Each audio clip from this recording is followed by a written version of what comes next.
Sa mundong puno ng ilaw at teknolohiya, akala natin ligtas tayo. May CCTV sa bawat sulok. May cellphone na laging nasa bulsa. At may social media na handang magsisilbing saksi sa lahat ng ating ginagawa. Pero paano kung mismong mga bagay nito ang maging patunay na hindi ka nag-iisa? Ito ang kwento ng isang babae na nagngangalang Marina, isang simpleng empleyado sa lungsod na lumipat sa isang apartment para magsimula ng bagong buhay. Ngunit sa likod ng tahimik na mga dingding at modernong pasilidad,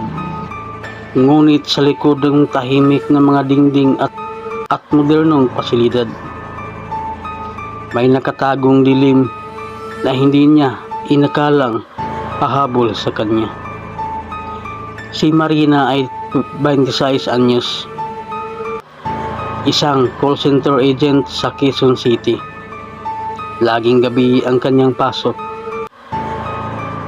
At dahil sa magulong bahay nila sa probinsya, nagdesisyon siyang magrenta ng apartment para makapagpahinga at mag-focus sa trabaho. Napili niya ang apartment 606 sa isang lumang gusali na nirenovate daw ilang taon lang ang nakalipas. Maayos ang presyo, malapit sa trabaho, at higit sa lahat, may libreng wifi at sariling CCTV camera na konektado sa phone app ng tenant. Safe na safe ka rito, ma'am, sabi ng landlord na si Mang Rogelio. Habang inaabot ang susi, kahit anong mangyari, may record ka sa CCTV. Wala kang dapat ipag-alala. Umiti lang si Marina. Hindi niya alam na iyon ang magiging pinakamalaking kasinungalingang narinig niya sa buong buhay niya. Unang gabi niya sa apartment. Tahimik, malamig ang aircon, at maaliwalas ang bagong ayos. Binuksan niya ang CCTV app sa phone at nakita niya ang live feed. Siya nakaupo sa sopa. Malinaw na malinaw. Okay naman pala, bulong niya. Pero bago siya matulog, may napansin siya sa gilid ng screen. Sa bandang dilim ng kusina, parang may aninong mabilis na dumaan. Nag-pause siya.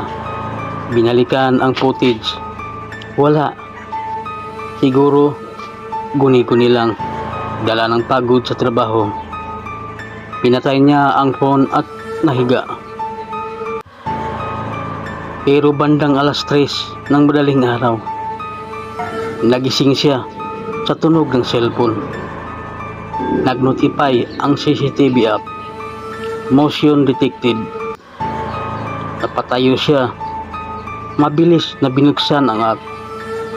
Nakita niya ang sarili niyang kwarto sa live feed. Pero hindi siya ang gumagalaw. Sa paanan ng kanyang kama, may nakatayong hugis. Isang babae, mahaba ang buhok, nakadamit na kulay puti. Hindi gumagalaw, pero nakatitig diretso sa kanya. Pasinghap si Marina at agad tumingin sa paanan ng kama. Wala naman siyang nakita. Pagbalik niya sa phone, wala na rin sa feed. Shit, bulong niya. Di siya makatulog buong gabi. Kinabukasan, pinilit niyang huwag isipin ang nakita.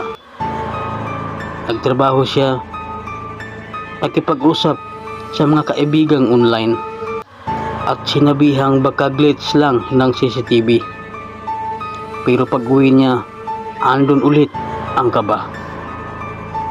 Ilang araw ang lumipas, at tuwing 3:00 ng madaling araw, palaging may motion detected notification ang phone niya. At sa CCTV feed, palagi may makikitang anino. Hugis babae, minsan nakatayo sa kusina, minsan nakaupo sa sopa, at minsan nakatayo mismo sa harap ng pintuan ng kanyang kwarto. Isang beses, habang nagtitimpla siya ng kape, may narinig siyang kaluskos mula sa banyo. Hinayaan niya lang, baka daga. Pero nang sumilip siya sa salamin, muntik na siyang mapasigaw. Sa likod niya, nakatayo ang babaeng puti. Paglingon niya, wala na ito. Dumating ang punto na pati ang cellphone niya nagluloko na. Kahit patayin niya ang app, kusang bumubukas ito. Pinapakita ang CCTV feed. At palaging andun ang babae. Minsan malabo, minsan malinaw, pero palaging nasa paligid. Nagpasya siyang kausapin ang landlord. Mang Rogelio, may kakaiba dito sa 606. May nakikita akong babae sa CCTV. Natahimik ang matanda. Umiling lang ito at nagsabing, "Huwag mong pansinin. Hindi kanya gagalawin kung hindi ka titingin." Lalong kinilabutan si Marina. Anong ibig sabihin nun? Kinagabihan, nagdesisyon si Marina na lisanin ang apartment. Nag-impake siya ng gamit, balak tumuloy sa kaibigan.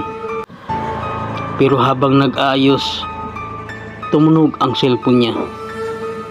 New recording saved. Binuksan niya iyon. Ang video ay galing sa CCTV ng kwarto niya.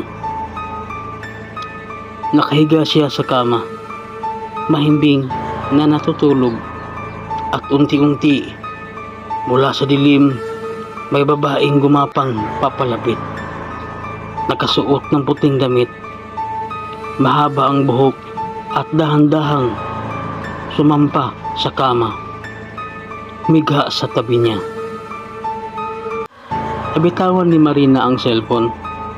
Nanginginig ang kanyang kamay, at bago pa siya nakatakbo palabas, napansin niyang bukas na ang pinto ng kanyang kwarto.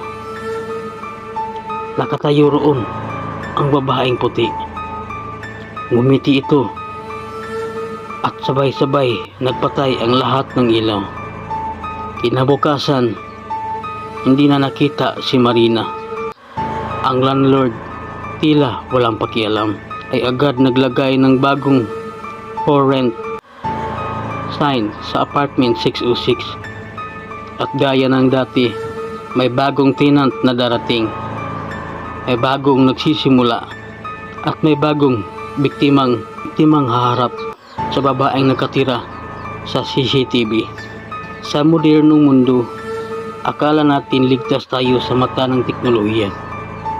Pero paano kung hindi pala tayo binabantayan para protektahan, kundi para ihanda sa susunod na bangungot? Walang ligtas kahit sa harap ng kamera.